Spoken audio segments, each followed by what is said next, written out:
Hey guys, I'm Karen Wilharm and welcome to the video. Today I'm going to show you how to paint figures on the beach and leave out the details. This is my studio. Before we get started, I'm going to share with you a little about my equipment, materials, and how I set up to paint. I've got my tabouret with my brushes, palette knife, paper towel, and Gamsol, all right here on my right dominant side. I've got my Hughes easel. It goes up and down, side to side. I can move it around easily, get it right where I need it. I've got this is a magnet board that I've built out of steel, an MDF board, and I've got some really strong magnets here, and I can hang my panel and my iPad. I love that they're on the same plane here. It makes it nice and simple for me. Palette is right in front of me, trash can down here, and my Viva paper towels to the left. Materials. These are oil primed painting panels that I made myself. About 1/4 inch MDF board and had them cut to a variety of standard sizes. I sealed them each with polyacrylic and coated them 3 times with Gamblin oil primed brown, sanding in between. It's a beautiful surface to work on, and the fact that each panel costs under $2 is a wonderful thing.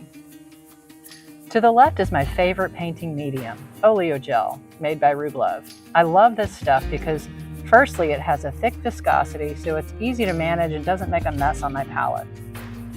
It's useful in thinning paint as well as adding body to it. And lastly, it's completely odor and solvent free. The brands of paint I use most are Rembrandt and M. Graham. They are essentially the same. Rembrandt is a bit more expensive. They both contain walnut oil, which gives a nice buttery consistency. This Black Pearl synthetic line has been my go-to for brushes lately. They are soft enough to lay down paint without scratching through like a natural bristle would, and they're still firm enough to push the paint around.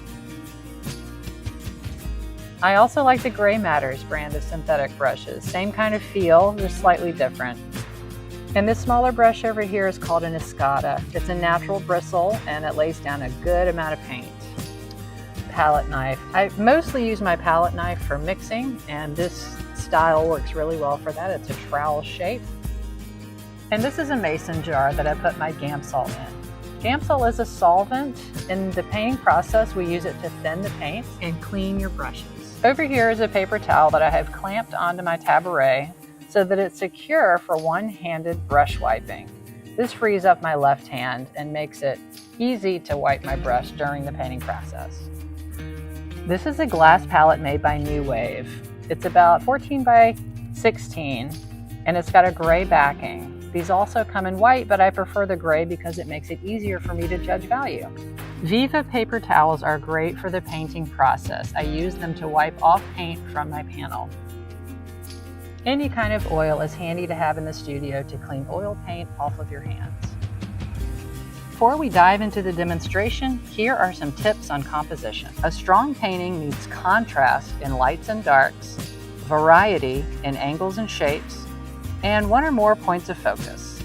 So when you're choosing your reference photo, look for bright lights and dark darks, hot colors and cold colors. Look for lots of different angles and shapes, and see if you can help lead the eye to your focal points with directional lines and contrast.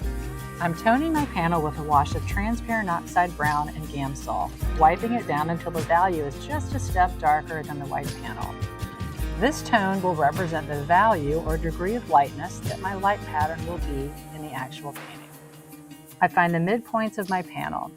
I don't grid the reference photo, but prefer to eyeball those midpoints and find landmarks there to represent those points. For example, the tip of the sandcastle was right at the vertical midpoint, and that helped me place parts of the figures that were close by.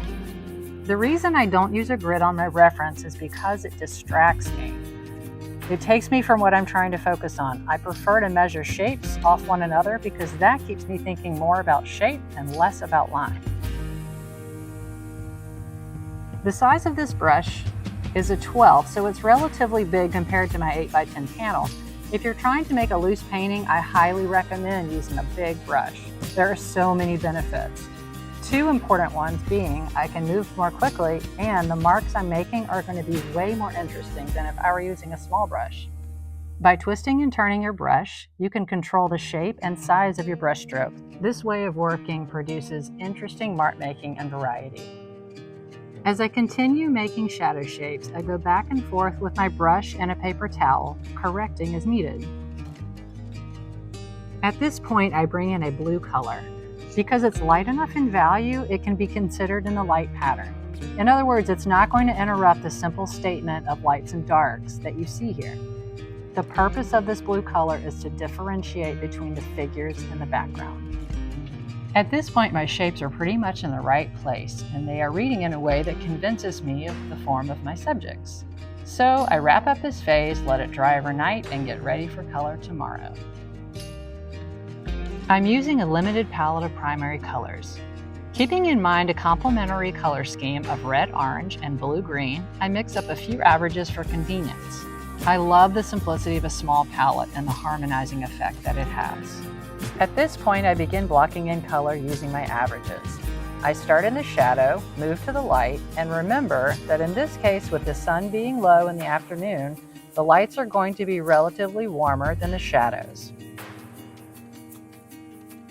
As I continue blocking in color, and really through the rest of the painting, I'm thinking about the 5 elements of painting: drawing, value, color, edge, and surface quality. I find it so helpful to keep these in mind, especially when you find yourself stuck and you're not sure what's wrong with the painting. In that case, you can go down the list and become aware of exactly the problem or problems are. And when I troubleshoot a painting, I start at the beginning of that list because that's the order of most to least important. In other words, if I have a drawing problem, say my figure's head is too big and moved over to the left too far, I would solve that problem before, say, an edge that needed to be softened. So while it's important to me to have those elements of painting be solid, it's also very important that my painting be loose and interesting. You can see here I've grabbed a small brush to gain control over some of my shapes, and as a result, I lost the painterly effect that I was getting by using the bigger brush. So I scraped down, picked up the big brush, and started fresh. Brush size is one of 2 strategies I use to keep my paintings loose. Hey guys, I hope you're enjoying this tutorial. Please remember to like and subscribe. I'm going to be making a lot more of these videos, and I'd love to share it with you. Also, drop me a comment. Let me know what you're struggling with in the studio. Chances are I've struggled with it too, and I would love to cover a video on just that. Let's get back to it. Number 1 is using a big brush, and 2, painting the positive shapes a little too large and then cutting in with the color of the background. This back and forth between the shapes of paint naturally creates an interesting surface quality and loose application of paint. I'd like to leave with you some key points to take into your next painting. Find a good composition with contrast, variety, and a focal point. Use a big brush and start with a simple statement of shadow shapes. Be consistent with the color temperature of your light and shadow patterns. Lay in your positive shapes a little too large and correct them by cutting in with the background color. Believe in yourself. Trust that you are the commander of your own painting. Thank you so much for joining me, and happy painting.